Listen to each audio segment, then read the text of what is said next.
კოლაგენს სვამს ძალიან ბევრი. ბევრი. და არსებობს კიდე კოლაგენის შემცველი სახისმოვლის რაღაც რუღაცები, საშუალებები, მაგრამ ასევე კი. სვამენ.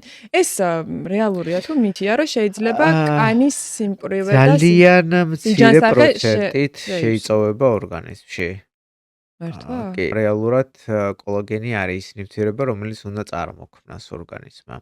ეხლა ძალიან ბევრს გაუჩნდება ალბათ კითხვა, რომ ეგრე ჰორმონიც უნდა წარმოქმნას და ჰორმონს რო სვავენ, ისიც ხო შეიწოვება შემდგომში. კი, ბატონო, მაგრამ კოლაგენი სპეციფიური ნივთიერება არის, რომელიც ძალიან დიდი ჯაჭვისგან შედგება და შესაბამისად მისი ათვისება შემდგომში უკვე კანში, სტრუქტურაში საკმაოდ რთული არის ჩვენი ორგანიზმისთვის.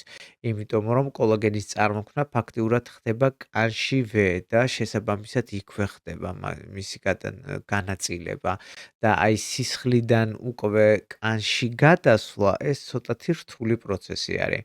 აი კოლაგენის შემთხვევაშიც მაგალითად არსებობს გარკვეული სხვადასხვა ტიპის ესე ვთქვათ კოლაგენები, რომელთა ბიოშეღწევადობა, ანუ ორგანიზმის მიერ ათვისებადობა განსხვავებული არის ერთმანეთისგან და შესაბამისად იქ რაღაცა უფრო მეტის ან უფრო ნაკლების მიღება. მიღებული კოლაგენის რაოდენობიდან მაინც ალბათ სადღაც 30%-ს თუ აითვისებს ორგანიზმი.